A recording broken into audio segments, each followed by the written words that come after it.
Hello students, welcome to online classes of Kerala Public School. This is me Narendra Kumar and I welcome you here.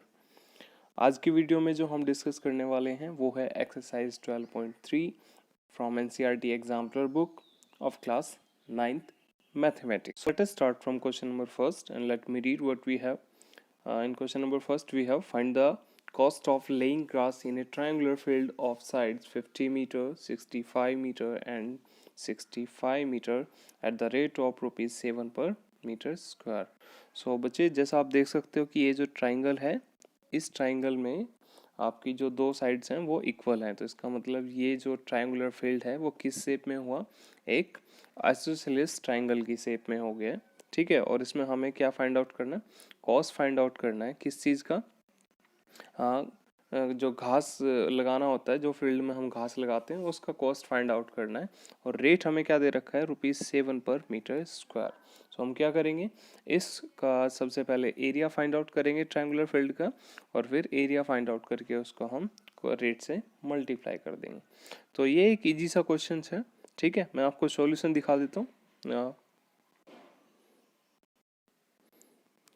जैसा कि आप देख सकते हो अभी इसमें जो हमें दे रखा है साइड्स थी, साइड्स के बिहाफ पे हमने पैरामीटर निकाला, सेमी पैरामीटर निकाला, और उसके बिहाफ पे हम हीरोन्स फार्मूला का यूज़ करते हुए इस ट्राइंगल का एरिया निकाल रहे हैं, जो कि कितना मिल रहा है हमें 1500 मीटर स्क्वायर. Got it. मैं इसको बेटा इसलिए ज़्यादा एक्सप्लेन नहीं कर रहा हूँ क्योंकि आप लोग इसके बिहाफ पे बहुत सारे क्वेश्चन पढ़ चुके हो. ठीक है, तो इस एक्सरसाइज में अब हम इस तरह के क्वेश्चन डिस्कस करेंगे जो आपके लिए नए हो. इस तरह के क्वेश्चन जैसा ही क्वेश्चन नंबर फर्स्ट है, ऐसा तो आप कई सारे क्वेश्चन अभी कर चुके हैं. Got it. तो इन क्वेश्चन को तो मैं चाहूँगा आप लोग सॉल्व कर लेंगे, और बाकी जो डिफरेंट आता है अगर किसी क्वेश्चन में जो थोड़े से भी अलग हैं उसको मैं अभी आपको सॉल्व कराऊंगा. तो इस क्वेश्चन का आंसर हमारा कितना आ जाएगा, कॉस्ट फाइंड आउट करने के लिए हम एरिया को मल्टीप्लाई करेंगे किससे, रेट से. तो टोटल कॉस्ट आ जाएगी हमारे पास 1500 multiply 7, that is equal to 10,500. Now we have question number second. And in question number second, let us see what we have. The triangular side wall of a flyover have been used for advertisement. The sides of the wall are 13 meter, 14 meter and 15 meter. The advertisement yield an earning of rupees 2000 per meter square a year. A company hired one of its wall for 6 months. How much rent did it pay? Got it. So actually हमें करना क्या है, इसमें जो triangular wall हमें दी गई है, इस ट्रायंगुलर वॉल का हम क्या फाइंड आउट करेंगे, एरिया फाइंड आउट करेंगे. और उसकी साइड्स क्या है वॉल्स की, वो है 13 मीटर, 14 मीटर एंड 15 मीटर. ये किसका है, ये एक फ्लाईओवर का पार्ट है जो ट्रायंगुलर शेप में दिखता है. अगर आप थोड़ा सा ध्यान लगाएंगे तो ये क्वेश्चन बिल्कुल हमारा इस तरह से है जैसा एनसीईआरटी बुक में हमने एक क्वेश्चन पढ़ा था. ठीक है, तो इन तीन साइड्स 13 मीटर, 14 मीटर और 15 मीटर का यूज़ करते हुए आपको क्या करना है, सबसे पहले इस जो शेप है ट्रायंगुलर, इसका आपको एरिया फाइंड आउट करना है. Got it. और फिर उसका हम क्या फाइंड आउट करेंगे, कॉस्ट. क्लियर. तो इसका सॉल्यूशन देख लेते हैं. तो साइड्स क्या क्या गिवन था बच्चे, इसमें हमें गिवन था 13 मीटर, 14 मीटर एंड 15 मीटर. तो सबसे पहले हम क्या निकालेंगे, सेमी पैरामीटर. सेमी पैरामीटर कितना आ जाएगा हमारे पास, 13 plus 14 plus 15 that is equal to 42. 42 divide by 2 is equal to 21 metre. Now we will use Heron's formula to find area of triangular flyover. Got it. So with the help of Heron's formula हमारे पास जो area आएगा हम कैसे उसको find out करेंगे, formula लगाएंगे square root S into S minus A into S minus B into S minus C. S का वैल्यू है 21, उसके बाद ए का वैल्यू है 13, तो 21 माइनस 13. बी का वैल्यू है हमारे पास कितना है बेटा 14 metre, so we got 21 minus 14. और सी का वैल्यू है 15 metre, so we got 21 minus 15. Got it. So here we got 21 minus 13 is equal to 8, 21 minus 14 that is equal to 7 and 21 minus 15 that is equal to 6. Okay, so we got area of this triangular wall of flyover that is equal to 84 meter square.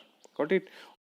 और rate क्या given था बेटा, rate given था ₹2000 per metre square for 1 year. Got it. इसका मतलब 1 metre square अगर area होता और 1 साल के लिए कंपनी ने हायर किया होता तो कंपनी को 2000 रुपीज़ पे करने होते। लेकिन अभी एरिया कितना हायर किया, एरिया किया है 84 मीटर स्क्वायर, क्योंकि जो ट्रायंगुलर वॉल का एरिया है फ्लाईओवर का वो 84 मीटर स्क्वायर है। तो इसका मतलब हमें क्या करना पड़ेगा, टोटल कॉस्ट फाइंड आउट करने के लिए हमें 84 multiply 2000 and divided by 2। Divide by 2 क्यों कर रहे हैं, क्योंकि हमें ये 1 साल के लिए दे रखा है। अगर 1 साल में 2000 रुपीज़ पे करता है तो 6 मंथ्स में कितना करना पड़ेगा, 2000 का हाफ जो कितना होता है आपके पास 1000। क्लियर। सो इसका मतलब हमारे पास टोटल अमाउंट जो आ जाएगा वो कितना आ जाएगा 84 multiply 1000, that you that is equal to 84,000 rupees. Got it? So this is the answer for second question.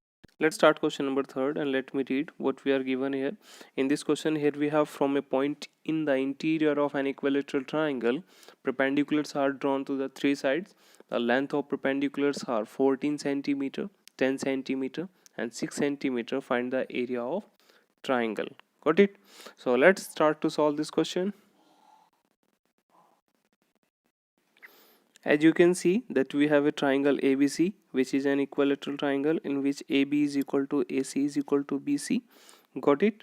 And from these sides, let me take uh, each of these sides of this triangle, that is equal to x. Clear?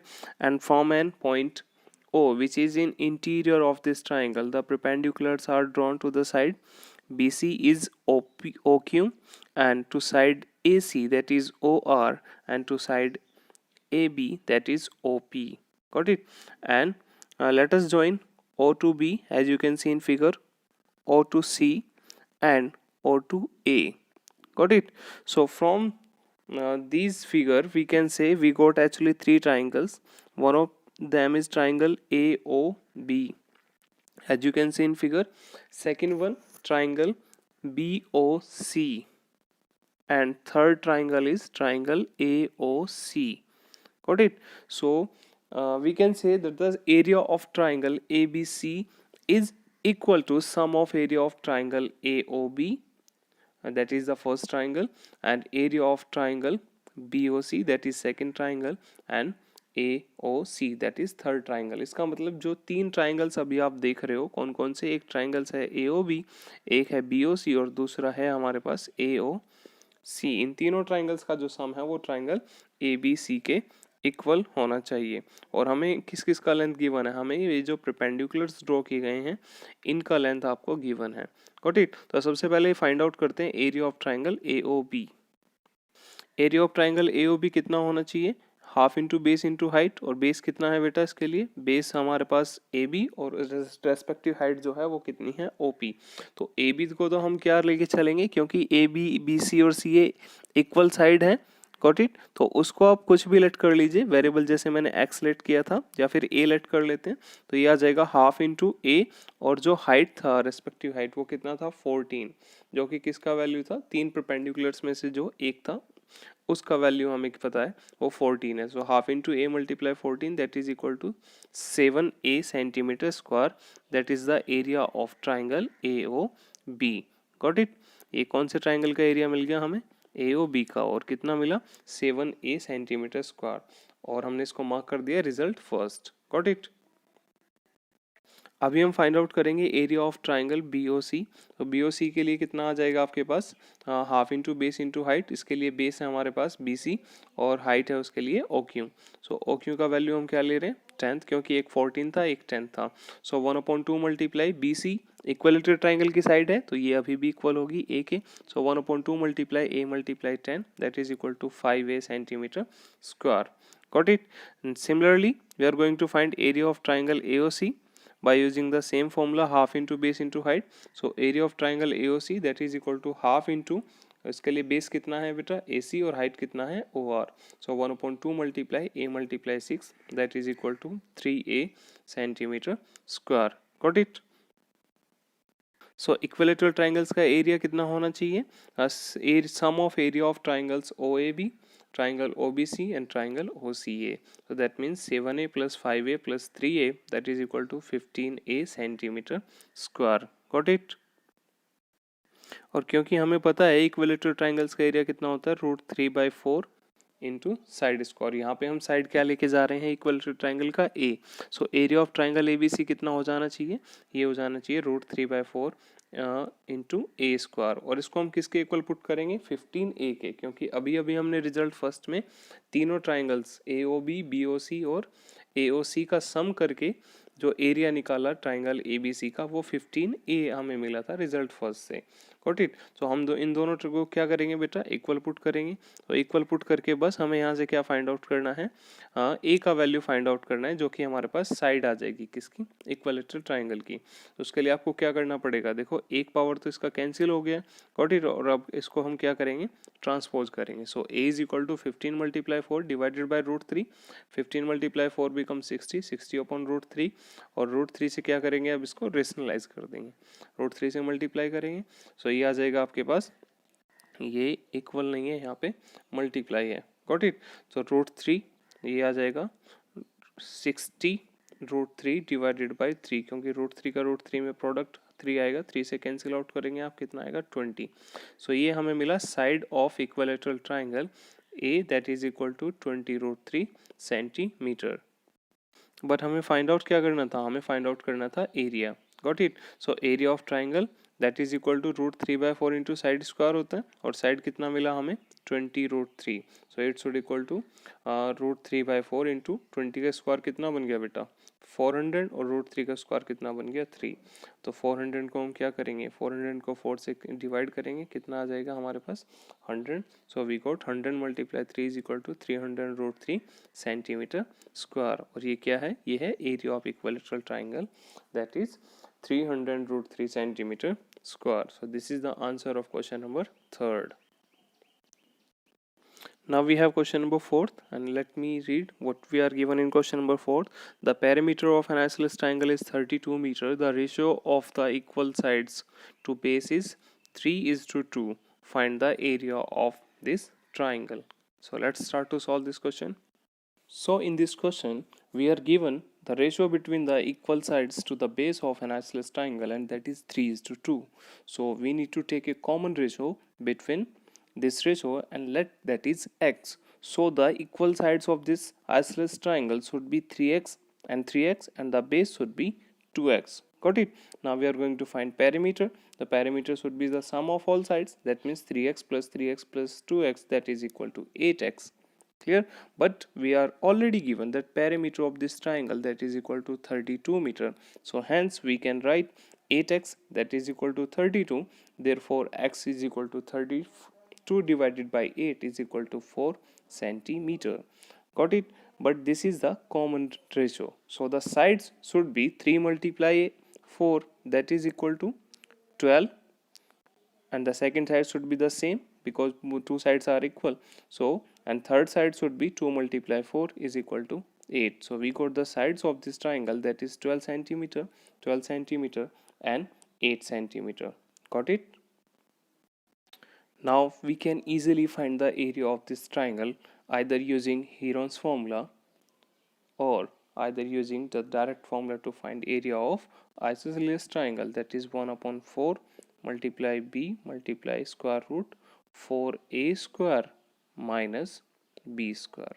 Got it? So here we have solved this question by using Heron's formula. So that means s is equal to sum of all sides 12 plus 12 plus 8, that is equal to 32. 32 divided by 2 is equal to 16 centimeter, that is the semi perimeter. Okay, so by Heron's formula what we got, a square root s into s minus a into s minus b into s minus c, which should equal to square root 16 into 16 minus 12 into 16 minus 12 into 16 minus 8, which is actually equal to square root 16 multiply 4 multiply 4 multiply 8, and but after simplify we got area of this triangle, that is equal to 32 √2 centimeter square. So let us start question number 5, and in question number 5 we are given find the area of a parallelogram given in figure 12.2. This figure, find the area of length of altitude from vertex A to the side DC. चलिए पहले figure देख लेते हैं, इस figure में क्या दे रखा है, उसके बाद हम क्वेश्चन को सॉल्व करने की कोशिश करेंगे। तो इस फिगर में हमें दे रखा है ABCD क्या है बेटा, एक पैरेललोग्राम है, गॉट इट। और पैरेललोग्राम में हमें ये दिया गया है एल्टीट्यूड फाइंड आउट करना है, कौन सा, जो कि वर्टेक्स A से DC पे ड्रॉ किया गया है। इस एल्टीट्यूड की लेंथ हमें फाइंड आउट करनी है। और इसके अलावा आपको क्या क्या दे रखा है, इसमें जो BC है, BC का लेंथ आपको पता है 17 सेंटीमीटर है, DC का लेंथ है 12 सेंटीमीटर और एक डायगोनल है 25 सेंटीमीटर। सो एक प्रॉपर्टी हमने पढ़ी थी, वो उसमें हमने क्या पढ़ा था कि पैरेललोग्राम की अपोजिट साइड जो होती हैं वो क्या होती हैं, पैरेलल और इक्वल होती हैं। तो अगर BC जो है वो 17 सेंटीमीटर है तो AD भी कितना होना चाहिए, 17 सेंटीमीटर ही होना चाहिए। इसी तरह से अगर हमारे पास DC का वैल्यू जो है वो 12 सेंटीमीटर है तो उसका अपोजिट साइड AB का जो लेंथ है वो भी कितना होना चाहिए, 12 सेंटीमीटर। सो यहाँ से हम देख सकते हैं कि हमारे पास दो ट्राइंगल्स बन गए, एक ट्राइंगल है ADB और दूसरा ट्राइंगल है BDC, गॉट इट, जिनमें जो मेजरमेंट्स है साइड्स का जो लेंथ है वो दोनों ट्राइंगल्स के लिए क्या है, इक्वल है। तो सबसे पहले हमें इसका एरिया फाइंड आउट करना पड़ेगा हीरोन्स फॉर्मूला यूज करते हुए। तो चलिए अब इस क्वेश्चन को सॉल्व करते हैं। सो एरिया ऑफ पैरेललोग्राम ABCD क्या हो जाएगा बेटा, एरिया ऑफ पैरेललोग्राम ABCD हो जाएगा twice of area of triangle BCD। मैंने अभी बताया क्योंकि BCD और ABD जो हैं वो सेम लेंथ के साथ हैं, जो साइड्स का लेंथ है दोनों ट्राइंगल्स के लिए सेम है, तो इसलिए इस पूरे पैरेललोग्राम का एरिया उन दोनों का सम होना चाहिए, या फिर हम उसको ट्वाइस करके भी लिख सकते हैं, गॉट इट। तो चलिए फाइंड आउट करते हैं एरिया ऑफ ट्राइंगल BCD। और उसके लिए हम क्या फाइंड आउट करेंगे, सबसे पहले semi parameter S, that means A plus B plus C divided by 2। यहाँ पे जो फर्स्ट साइड है वो 12 सेंटीमीटर है, सेकंड साइड 70 सेंटीमीटर और थर्ड साइड जो कि डायगोनल से रिप्रेजेंट किया गया है वो 25 सेंटीमीटर है। So that means their sum is equal to 54 divide by 2 is equal to 27 centimetre. तो यहाँ से सेमी पैरामीटर S का वैल्यू आपको मिल गया, कितना बचे, 27 centimetre. So using Heron's formula हमारा एरिया कितना आ जाएगा, एरिया आप देख सकते हैं हीरोन्स फार्मूला का हम यूज करेंगे, वैल्यू पुट करेंगे। S का वैल्यू 27 है, A का वैल्यू था आपके पास 12, B का वैल्यू है 17 और C का वैल्यू है 25। तो इसको सिंप्लीफाई करेंगे, 27 इंटू 27 माइनस 12 कितना आएगा बेटा, 15, 27 माइनस 17 आएगा 10, 27 माइनस 25 आएगा 2, got it. So we got that area of triangle BCD is equal to 90 centimeter square. So area of parallelogram ABCD should be twice of area of triangle BCD. That means area of parallelogram ABCD is equal to 180 centimeter square. Got it? Reason हम ये भी लिख सकते हैं, since a diagonal of a parallelogram bisect it into two triangles of equal area. Clear? So let us find the length of altitude AD drawn from the vertex A to side DC. Got it? So area of parallelogram you know well, that is equal to base multiply corresponding altitude. So it should equal to 180. That is the area of parallelogram recently we got. It should equal to base is DC and respective altitude representing by H, where H is actually equal to AD. So we got H is equal to 180 divided by 2 is equal to 15 centimeter. Got it? So we got the length of altitude drawn from vertex A to side DC, that is 15 centimeter. Here we have question number 6, and in this question we are given a field in the form of a parallelogram has sides 60 meter and 40 meter and one of its diagonal is 80 meter long. You need to find the area of this parallelogram. So बच्चे ये question बिल्कुल इसी तरह से जैसे अभी हमने find out किया था लास्ट क्वेश्चन में, आपको याद होगा फिफ्थ क्वेश्चन में जहाँ तक हमने एरिया निकाला था पैरेललोग्राम ABCD का, यहीं तक ये क्वेश्चन आपका कंप्लीट हो जाएगा। इसमें आपको एल्टीट्यूड का लेंथ निकालने की ज़रूरत नहीं है, ये वहीं पे सॉल्व हो जाएगा जैसे ही आपका एरिया आएगा। तो इस क्वेश्चन को आप लोग सॉल्व करके देखेंगे। क्वेश्चन नंबर 7 एक बार देखते हैं, रीड करते हैं क्वेश्चन नंबर 7 में क्या दिया है। In this question, the perimeter of a triangular field is 420 meter and its sides are in ratio 6:7:8. Find the area of triangular field. Got it? तो इस क्वेश्चन में आपको करना क्या है बच्चे, इस क्वेश्चन में सबसे पहले आप इन जो तीनों साइड्स दे रखे हैं ट्राइंगल की, इनके बीच एक कॉमन रेशो लेंगे। आपकी साइड्स आ जाएंगे 6x 7x और 8x। समझ गए आप सभी। अभी क्योंकि हमें पैरामीटर दे रखा है तो हम क्या करेंगे, इन तीनों साइड्स का सम इसके इक्वल पुट करेंगे 420 के, और यहाँ से हम किसका वैल्यू फाइंड आउट कर लेंगे, x का, जो कि कॉमन रेशियो है। जैसे ही x का वैल्यू आएगा तो हमारे पास साइड्स का वैल्यू भी आ जाएगा, फिर हमारे पास मल्टीप्लाई करके। सोचो x का वैल्यू अगर 4 आता है तो 6 का मल्टीप्लाई 4 में करेंगे, फर्स्ट साइड आ जाएगी, 7 का मल्टीप्लाई 4 में करेंगे, सेकंड साइड आ जाएगी, 8 का मल्टीप्लाई 4 में करेंगे, थर्ड साइड आ जाएगी। Got it. और इन तीनों साइड का यूज़ करते हुए फिर आप क्या करेंगे, इस ट्राइंगल का एरिया फाइंड आउट करेंगे। सो ये क्वेश्चन नंबर 7 और क्वेश्चन नंबर 6 आप सभी सॉल्व करेंगे। ठीक है, मुझे लगता है आप सभी सॉल्व कर लेंगे। अगर फिर भी कोई प्रॉब्लम्स आए तो आप मुझे बता सकते हो। क्वेश्चन नंबर 8 देखते हैं, 8 में क्या है बेटा। In question number 8, we are given that the sides of quadrilateral ABCD are 6 centimeter, 8 centimeter, 12 centimeter, and 14 centimeter taken in order respectively, and the angle between the first two sides is right angle, find the area. इस तरह का question भी बेटा हम solve कर चुके हैं। आपको याद होगा एनसीईआरटी बुक में जो एक्सरसाइज 12.2 थी उसका पहला क्वेश्चन कुछ इसी तरह से था। तो आप उसके बिहाफ से इस क्वेश्चन को सॉल्व करेंगे। और इस क्वेश्चन को सॉल्व करने के साथ साथ आज आपके पास कितने क्वेश्चन हो गए हैं सॉल्व करने के लिए। क्वेश्चन नंबर 6 आपको दिया है मैंने सॉल्व करने के लिए, 7 और 8। Got it. इसमें बचते हैं आगे दो क्वेश्चन, क्वेश्चन नंबर 9 और क्वेश्चन नंबर 10। इन क्वेश्चन को भी आप अटैम्प्ट कीजिए, हालांकि जो डाउट्स होंगे वो आपके मैं नेक्स्ट वीडियो में क्लियर कर दूंगा। तो आज के लिए आपका जो वर्क बचा है वो क्या है, क्वेश्चन नंबर 6 से लिए क्वेश्चन नंबर 10 तक आप लोग अटैम्प्ट करेंगे। अगर किसी को कोई प्रॉब्लम आती है तो बेटा आप मुझे कमेंट में सेक्शन राइट कर देना, अदरवाइज मेरे व्हाट्सएप नंबर पे भी आप मैसेज छोड़ सकते हो। ठीक है, तो मिलते हैं नेक्स्ट वीडियो में।